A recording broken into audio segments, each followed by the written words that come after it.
So thank you very much for joining us for Michael Newhard's session on transformational communities.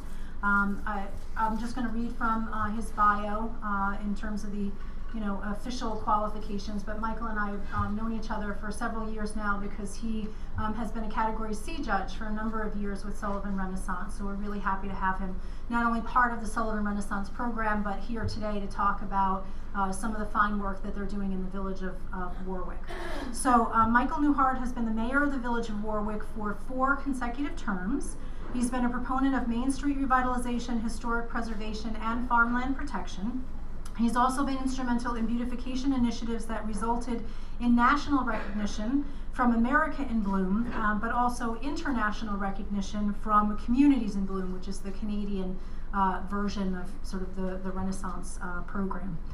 He's been a Category C judge for Sullivan Renaissance since 2010. Michael's education is as an artist, a retail store owner, an early community advocate, have helped form his vision and leadership. He's married to illustrator and artist Judy Peterson, and they have 1 son, Henry. So if you will join me in welcoming Michael to talk about transformational communities. Thank you very much. And thank you to Renaissance for giving me this opportunity today to talk to you. I'm going to start out with a little story because I alluded to it in my bio, and that was early community activism. When I was a young artist type, well, it's also a confession because this was a cold case, and they never found out. So, is anybody from Orange County here? Okay, you're sworn to secrecy, silence. So, when I was a young artist type, a friend and I recognized that there were no street trees on our main street. And we had this bright idea to make a stencil of a street tree and to go out in the middle of the night and to spray paint the emblem of a tree wherever we thought a tree should be planted. I think there was about 100. So, and that was the year that actually the village became a tree city, which was very good. It's a very good program. If your community is not part of it, you should be. But anyway, the next day, in a small community like ours, it was a hullabaloo. I still have the front page of the local newspaper with the mysterious street trees that appeared on our sidewalks. But what came out of that was the local government. They were scratching their head. What are they talking about? What are they doing? But they did plant trees, and they planted many, many trees, and those trees are maturing now, and they're beautiful. So for that little bit of vandalism that I did, I think we reaped a good benefit. So anyway, I'm here to talk about transformational communities. And what does that mean? It's a big word. And transformers, I guess those are like the robots. But what I'm talking about really simply describes the willingness to explore possibilities of creative change in your community. And beautification is one aspect of that, but beautification really goes beyond flowers. If you were here for the keynote speaker, his words are my words. I mean, he's speaking to the chorus. Beautification is really about community building. And lasting change really happens to us as a community from the inside out. You can put as many flower boxes and planters throughout your community, but if you don't have everybody involved and part of it, well, it's not complete. The picture is not complete. And sometimes to do that, to do these activities and to get people involved, you need faith and perseverance, and you also need something called magical thinking. And I think if you're involved with community projects, you absolutely know what that's about. It's sort of like the Music Man has come to town. It's sort of like, hey, I've got a great idea. You sound like Mickey Rooney, in the backyard, wanting to put on a play. And often it works, and if you're successful, as I was discussing with the women from Hurleyville, then you, as the mayor from Ithaca said, then you create a credibility, and that credibility gives you some real mileage. And if you can continue to do that, then it gets better and better. You build on the foundation of your success. Part of the difficulty, I think, in every small community is that we are dealing with potentially years of neglect and also negativism and naysayers. And they can be really the greatest hurdles. I mean, they can be really tough because people sometimes come from a place of fear and they don't want to see change. And negativity is the opposite of creativity and imagination, and fear is really what is the ball that has to be broken. And from my experience, though, how to deal with that negativity is by positive persuasion, by credibility, of course, but a good heart, a really good heart with good intentions can disarm even the coldest soul. So that's what I continue to do, and in every day of my my work as the mayor, I go out there with the positive sense that we can do and we can accomplish something together, and that's really important. You have to bring people along, and that's where maybe the naysayers come in. You bring them in to become your friends, and you explain to them, and you find the common ground, and you say, listen, this is going to help us all. You're not going to win everybody over, but I think that you'll win some allegiance if you continue to do that. And we must embrace our communities, flaws and all. I thought the video about Sullivan Pride was extraordinary, and I got the card. I'm going to steal it. I'm going to bring it to Orange County, because it really speaks volumes about what we have to do for our communities and how we can represent our communities and how we must be representative of our communities, and we must be positive. Warwick, my village. Someone said, well, Warwick is so nice and they've done so many things and they're so successful, and it's a whole different socio-economic place, but it wasn't always like that. And also, if you know Warwick, if you come into Warwick, there are lots of grand houses, beautiful houses built at the turn of the century, but behind those big houses are a lot of little houses. And those little houses are filled with a lot of people and a lot of kids, and those are really the people that come out and work hard and make the difference. And of course, maybe we're a little bit ahead, but we have some good groups, and those groups really help us, create and do what we want to do. We have learned a lot from our assets: historic resources, nonprofits, local talent, the artistic community, the spiritual community, the horticultural community, our youth and our seniors, our merchants, and our business community. What's the secret to our success is that all of these diverse groups have a common vision, and it's not fancy. The common vision is to make our community a better place. We all want that. I mean, that's what it's all about. Warwick's success also is about harnessing this diversity and using our imagination and using our vision. And you can do that. Everyone can do that. It takes work, but if you can get people to disarm themselves, many communities have wars going on within them.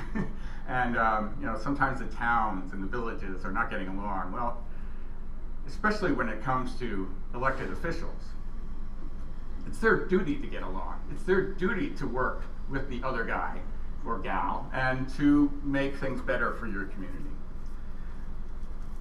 I think of my village, our village, as a stage. I really do. Right? It's filled with players. It's filled with the goings-on of daily life. It's nothing. It's a stage set without the people in it. And it's theater. It's theater in every way. And so that's what the flowers are all about. There's part of the stage setting, but it makes the people look really great. So we also think of ourselves as a classroom, a gallery, we're a crossroads, of course, a concert hall, a playground. And we would think of it abstractly, and because it's more fun. It's not just a road, it's not just a sidewalk, it's not just a planter. It's our place, and it's our place to express ourselves. The idea here, of course, is, for me, as a municipal leader, was to create an environment where freedom and expression can happen. I don't know if other municipal leaders think like that. I think that should maybe be understood as, hey, go beyond just the rudimentary administration of your work and make this happen. And I believe it is our job, because as leadership, we can really make a difference. It's not just the volunteers, it's the leadership as well that really has to come to bat and really has to play and make decisions and make a difference.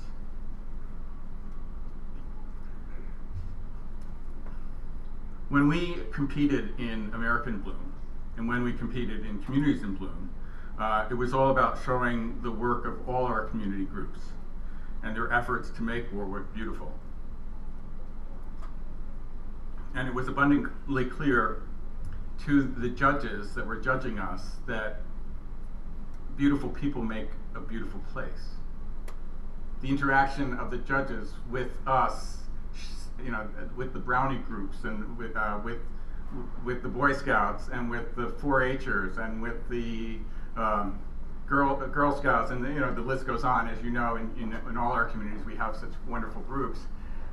What they saw was, again, this common voice, this want, this desire to make this community a better place. It also showed that a community must be collaborative, and we must find partnerships that make us stronger. And one of those partnerships, of course, is government. If government isn't participant, you have a black hole. It's critical that government be an active player. It's important for government to be connected and interested. It's important for government to contribute and to be a leader. And it's important for government to provide help and at least sweat equity. Government has the ability to set the tone, define a vision, and through that, create advocacy. One project that we did, I think, that made a tremendous difference in our community was a project called Railroad Green. When I first took office, this is a central green space in our village, and it was privately owned, and it came up for sale. And the municipality, but with the partnership of many other groups, bought the property. And the property had become forlorn, had become really just neglected. And so we went out, we sought actually not a park designer, but a relatively famous landscape, not even an architect, an author who knows a lot about gardens. And his name is Ken Drews. You may know his books. And Ken got very excited about the project, and again, we raised the money to purchase the property, and then we had to get back and raise the money then to revitalize the property. And it was for a small village, it was a big project. It was a rather good-sized park. The most important part of it is that it was just the center of town, and no one went in it because it was so ugly. No one wanted to be there because it really had no sense of place. It was just a bunch of shrubs that had overgrown. And so by the end of our project, which took a few months, we brought it back to a historic center. It's adjacent to a historic railroad building, and so we fashioned it as sort of the waiting area for the train that never arrives anymore, but nonetheless. But what we found out and we didn't know this when we set out to design this beautiful little park, was that if we closed off the street at both ends, that it became not only a park but a piazza, that all the world could come out and listen to a band, and there suddenly became activity where there was no activity. What was on the other side of that street when we first started the project were boarded up buildings that were about to fall down, and by the municipality actually taking the leap of faith that this was going to be a good project, it showed that it was a leap of faith to make an investment. And so suddenly all of those properties became investment properties, and people started restoring them and putting new facades, and businesses came in, and it changed the street completely. If you go there today, you would never think it was ever in terrible shape. You would think, oh, isn't this wonderful? Isn't this lovely? An outdoor cafe, isn't this great? I feel like I'm in France, but it wasn't always like that. It was once boarded up, once almost hostile kind of place. So, that's just a little bit of a story of what the partnership of a municipality showing leadership with its community can do. And I think that was one of the first projects that we did, and that gave us a lot of credibility. The other thing, of course, was working with Warwick and Bloom, and working with our Warwick Valley Gardeners. Oh, I want to say this too. When we built the park, there in the design was an extensive perennial border and a large planter. And you can be rest assured that our DPW does not do the deadheading, nor the planting. That's not up their alley. But they do a lot of other things. They do great mulching. The Warwick Valley Gardeners, which is a significant gardening group, are what is it? Our shepherds. They take care of this park in such a way. It is sort of their advertisement for their group, and it is wonderful. Every year it changes. There is a slide of it. If you see a very large planter with tulips coming out of it, that's theirs, and it's just a remarkable showpiece, and it is emblematic of the pride that we have in our village. People come down Oakland Avenue, and it's the first thing they see, this large planter spilling over with flowers, and what's your immediate reaction? Wow, this is a great place. Wow, these people really care. So, wow, I've always wanted to start a small business. This might be the place I can do it. So it's that reaction to beautification, to projects like this, that I think has given us our success. I know it has. And I'll give you some just very simple steps that we use in terms of our revitalization and what we think amount to transformation in our community. And the first thing we believe in is vision, and finding your identity, and finding also that common ground to get as many people involved and working with you as you can. The visioning process is critical. The visioning process allows citizens to have a voice, and it should be done on not a frequent basis, but I would say every 4 or 5 years, because there's new people, there's new voices that have come onto the stage. So I think that's really critical, and if you haven't done it for your community, I know that Renaissance will help you, and it definitely is an activity that can set the tone, but also can set the like I said, the vision for your next 5 years, and you have goals that you can accomplish. The other thing is to be respectful to history and use it as a tool for outreach and community identity. We all have a history. Every community has a history. And we should look at that and make it a tangible part of an experience when people come to our communities. And we can do that many ways, whether it's signage. When I go to Narrowsburg, I learn more about the Delaware and about that place because they have those key signs, those key elements that are put in place that tell me, and that's wonderful. I think it's also part of the, you go to a place now and you want to have a little bit of education about what makes a place tick. You have to create grassroots involvement and advocacy. I don't think I have any problem with that. I think that's what you are here for, and that's what you do. And that you must remember that simple steps often lead to big results. And I think I've seen that as a judge. I've seen, year after year, you guys do some incredible things, and something started out so small, and then it mushroomed or blossomed into something so significant and so altering, so transformational. And collaboration and municipal support is essential.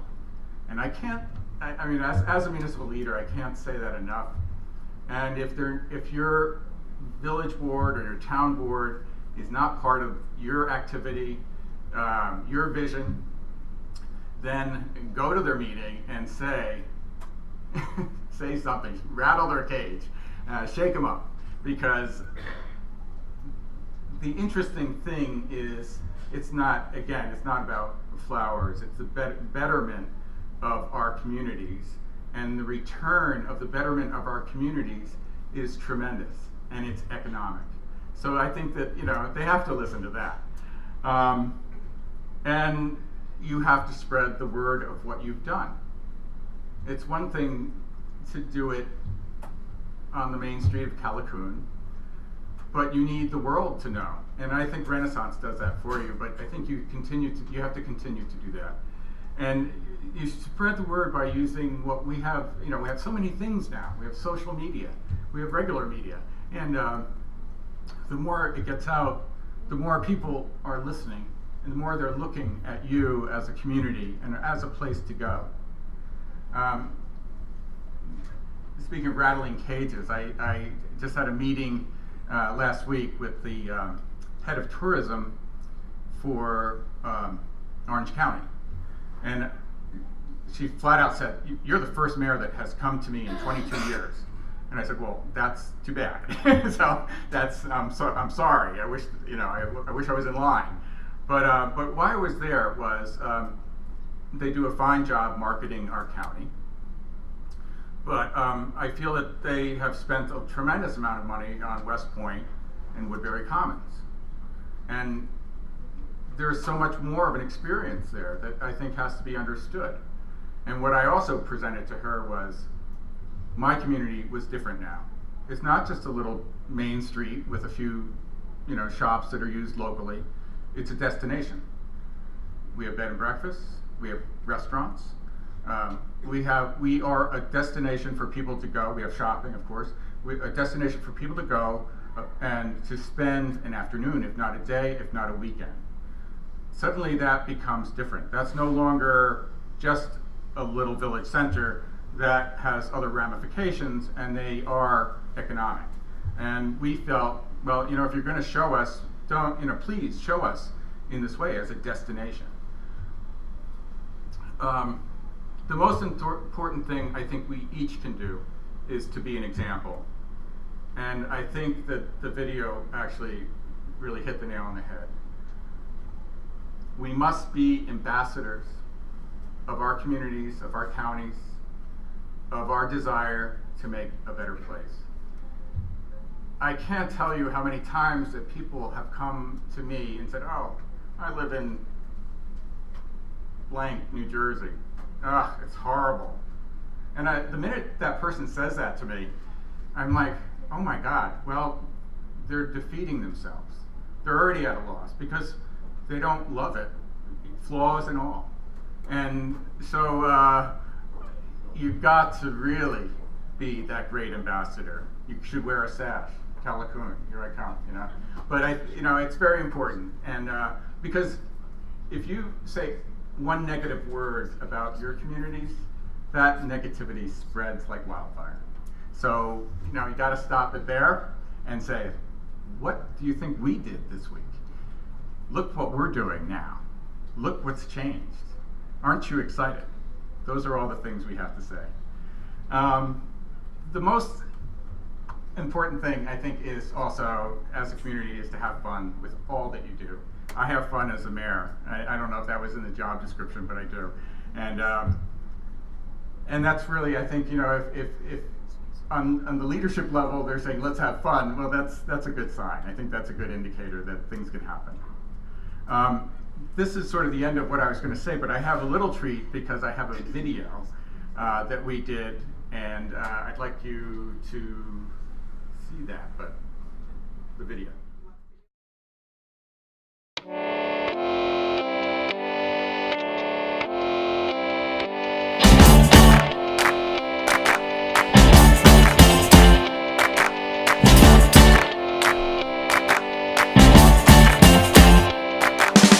Me press trigger, me no press people button.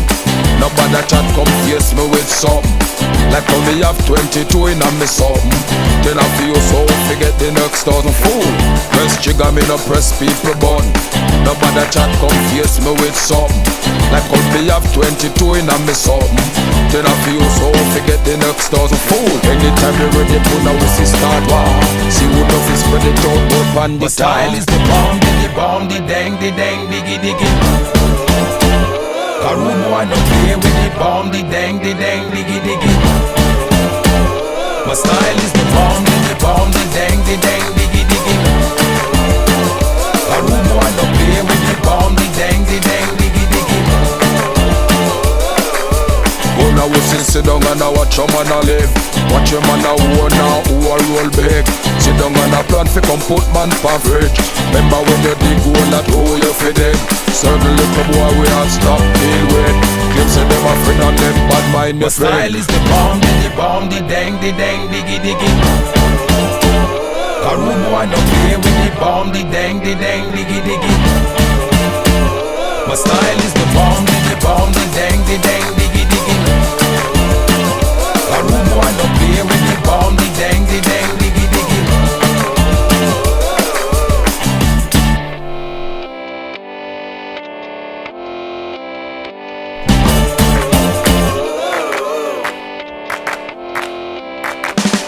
Me press trigger, me no press people button. Nobody chat come face me with something. Like how me have 22 in a me something. Claim say them a friend and them bad mind your friend. Anytime they ready fool, anytime stop. One or two take the long speech from the style is the bomb, the dang, diggy, diggy. Karumo I no play with the bomb, the dang, diggy, diggy. My style is the bomb, the dang, diggy, diggy. Karumo I no play with the bomb, the dang, diggy, diggy. My style is the bomb, the dang, diggy, diggy. Karumo I no play with the bomb, the dang, diggy, diggy. My style is the bomb, the dang, diggy, diggy. My style is the bomb, the dang, diggy, diggy. Karumo I no play with the bomb, the dang, diggy, diggy. So, I've enjoyed your questions and thank you for coming out, and I've enjoyed your communities. As a judge, it's been wonderful to visit you every summer and to see the great things that you're doing. Sullivan County is, I think, is on the cusp of greatness, and I wish you well, and I can't wait to see you this summer. And again, thank you to the Garys who are so generous. I'm envious. I wish we had the Garys / Orange County, but you're lucky. You're very lucky. You're very blessed. Thank you.